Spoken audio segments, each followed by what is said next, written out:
Technology और space से जुड़े कुछ ऐसे फैक्ट्स जो आपको ज़रूर जानने चाहिए।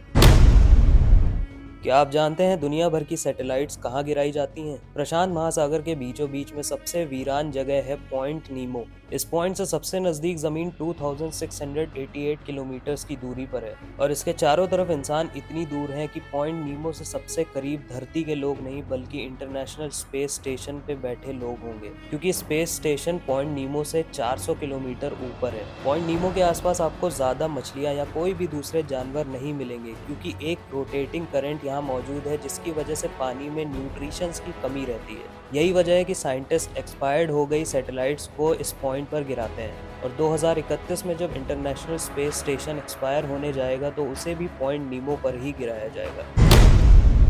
गाइस, इमेजिन करो कि आज के टाइम में अगर कोई बड़ा सा एस्ट्रॉयड धरती पर गिरे तो क्या इंसान भी डायनासोर्स की तरह धरती से खत्म हो जाएंगे? लेकिन अब ऐसा नहीं होगा। नासा का एक मिशन सक्सेसफुल हुआ है जिसका नाम है DART, double asteroid redirection test. अब इसमें होगा ये कि अगर कोई बड़ा एस्ट्रॉयड धरती पर टकराने वाला होगा तो एक स्पेस क्राफ्ट भेजा जाएगा जो एस्ट्रॉयड से टकराएगा, जिसके बाद एस्ट्रॉयड का रास्ता या स्पेस की भाषा में बोले तो उसका ऑर्बिट बदल जाएगा। नासा ने ऑलरेडी डार्ट मिशन को टेस्ट किया है जिसमें 330 मिलियन डॉलर्स खर्च किए गए हैं। डार्ट मिशन लॉन्च हुआ था 24 नवंबर 2021 को और 26 सितंबर 2022 को ये मिशन सक्सेसफुल हुआ था।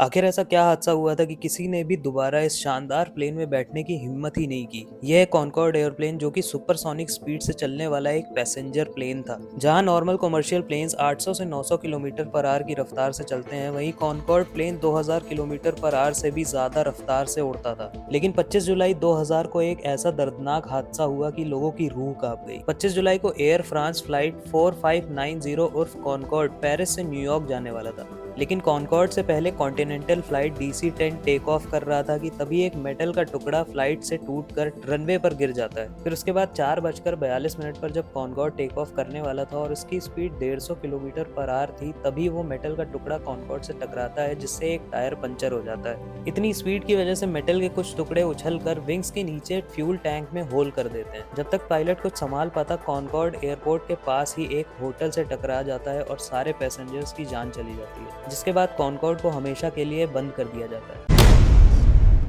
ये है एलिसा कार्सन, जो कुछ सालों में हमारी पृथ्वी छोड़कर जाने वाली है। 22 साल की इस लड़की को नासा वाले 2030 में मार्स भेजने वाले हैं और सबसे इंटरेस्टिंग बात ये है कि ये कभी वापस अर्थ पर आ ही नहीं पाएंगी, क्योंकि अभी तक मार्स से वापस आने का कोई ऑप्शन ही नहीं है। ये सब जानने के बाद भी एलिसा के फादर ने इतने बड़े सैक्रिफाइस को पहले ही एक्सेप्ट कर लिया था और एलिसा बचपन से ही मार्स जाने के लिए खुद को तैयार कर रही हैं। फिर चाहे वो एस्ट्रोबायोलॉजी में डिग्री लेना हो या फिर मार्स के एटमॉस्फेयर के अकॉर्डिंग रहना, वो हर वो चीज़ें कर रही हैं जो उन्हें मार्स में रहने में हेल्प करे।